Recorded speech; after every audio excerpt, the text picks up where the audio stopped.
I want to assure you, friends.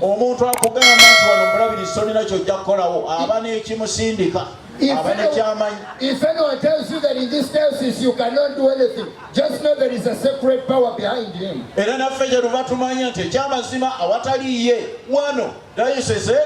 that is why we also know that without Jesus in this diocese, boss, I don't know in other places, but because where the young child knows, that is where the rain gets to. Now,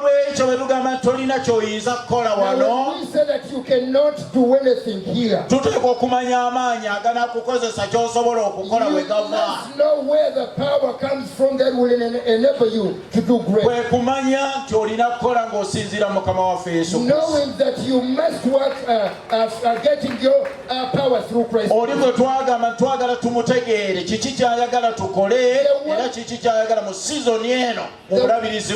The one we said we want him to know everything he wants us to do throughout this season. Many times we've not been known.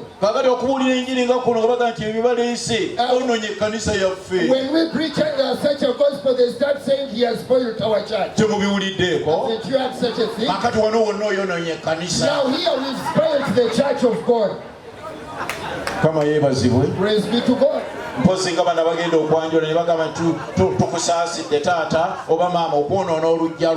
Now those who come for an introduction and they say, we are sorry parents for spoiling your grounds. Now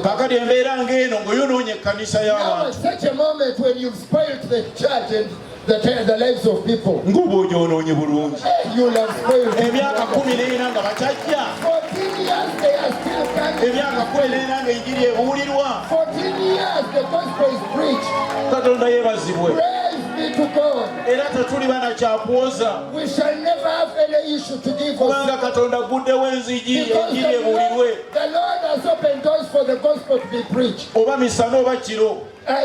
During the day or even at night.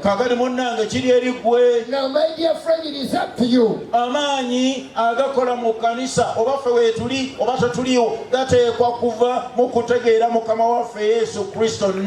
power that works in the church, whether we are around or not, it must come from Jesus Christ, who is the head of the church.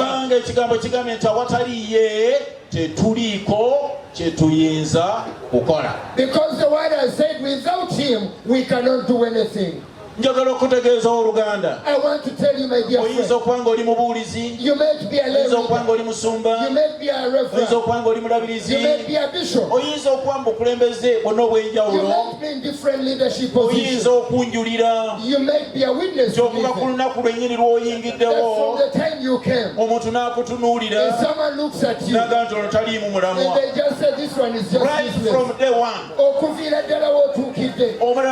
And some other person just to make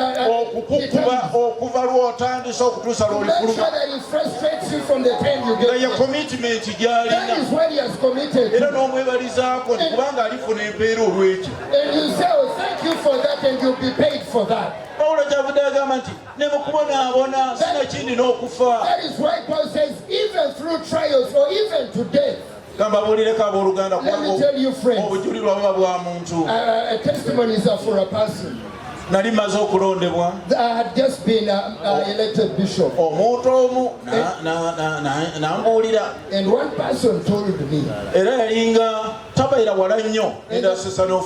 the person was not very far from the diocesan office. And he said this,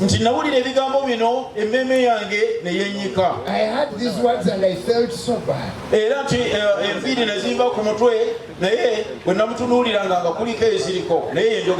And he said the hair jumped off the head, but still it was there. He said, I did not know the goodness in it because I was not among those who were looking for names. I'm talking about 2008 and 2009.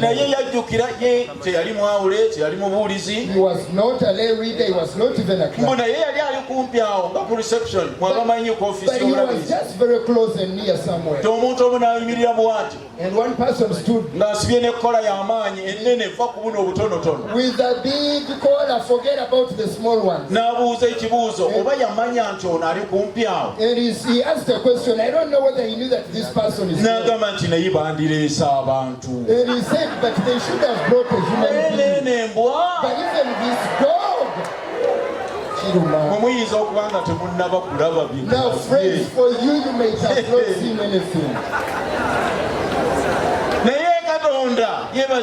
But I praise the Lord. Now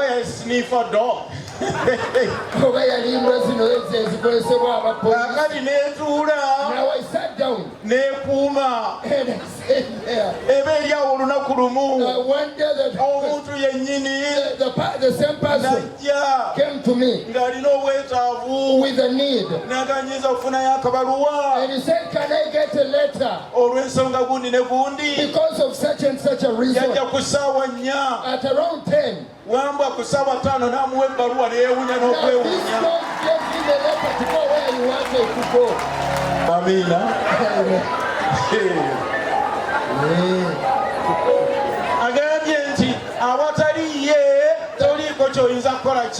Without him you cannot do anything.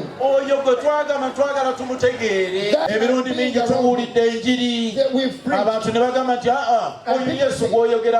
Jesus you're talking about. We are also there. You are just there as if you're the speaker. He's saying things in him. I plead with you, let us be in him, so that is also in us. The next life. Paul speaks that whoever is in Christ Jesus is a new creation. That is the message you can give to everyone. It is the gift you can give to someone. And you bring that secret to them to understand Jesus. You will have given them everything. And that person will move. And I will also move.